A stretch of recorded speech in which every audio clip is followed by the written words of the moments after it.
ഇന്നത്തെ വീഡിയോയിൽ നമ്മൾ ഡിസ്കസ് ചെയ്യാൻ പോകുന്നത് ഇൻസ്റ്റബിലിറ്റി ഓഫ് ഗ്രോത്ത് ആണ്. ഹാരോഡ് മോഡലിൽ സ്റ്റെബിലിറ്റി നമ്മൾ കണ്ടു, ആക്ച്വൽ ഗ്രോത്ത് റേറ്റും അതുപോലെ തന്നെ വാർണൽ ഗ്രോത്ത് റേറ്റും തമ്മിലുള്ള ഇക്വാലിറ്റി. നെക്സ്റ്റ് അതിന്റെ instability of growth.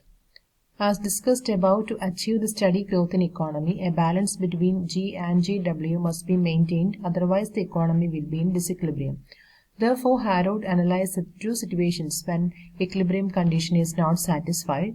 The first condition is that the G is greater than GW, then C is less than CR.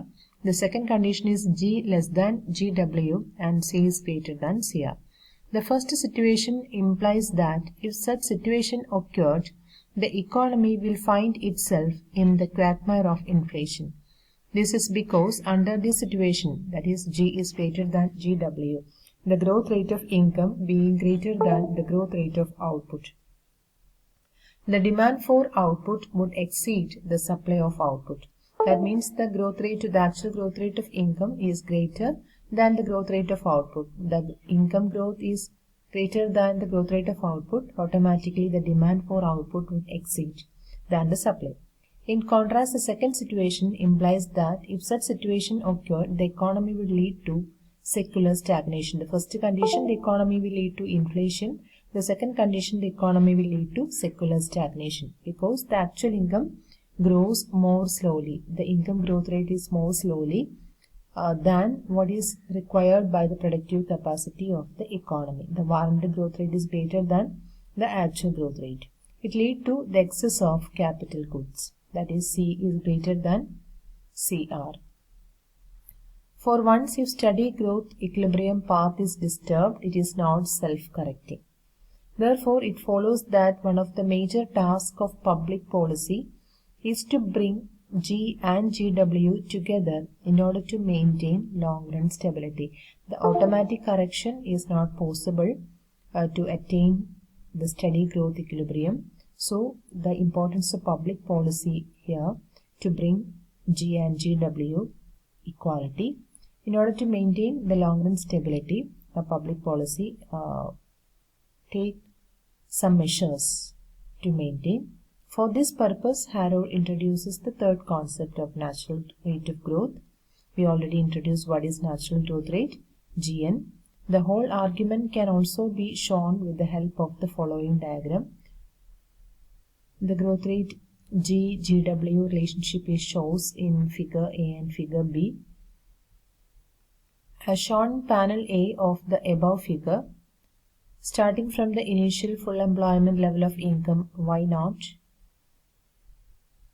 the actual growth rate G follows the warranted growth rate GW up to point E. After point E, G is greater than GW. However, from T2 onwards, G deviates from GW and is higher than the later. In subsequent periods, the deviation between two becomes larger and larger.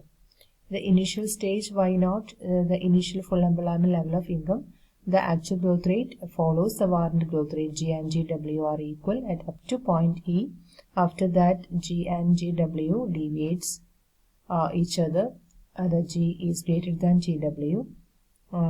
The deviation will become larger after point E beyond time T2. As shown in panel B, from period T2 onwards, G deviates from GW, where G falls below GW, and to continue to deviate further away in subsequent periods. That is the second condition. Second condition is that G is less than GW. GW is greater than G. The interaction of G, GW and GN. The same situation is expressed with the help of a diagram also. Then, what is the interaction between G, GW and GN? To achieve full employment equilibrium path, the economy must satisfy the condition where GN equal GW equal G, but this is a knife-edge balance. Knife-edge balance, GN, GW, GR equal. For once there is any divergence between natural warranted and actual growth rate, conditions of secular stagnation or inflation would be generated in the economy. The same argument can be shown through the following diagram. Here we introduce the third concept GN also. In panel A, GW is greater than GN. Secular stagnation will develop, resulting in unemployment.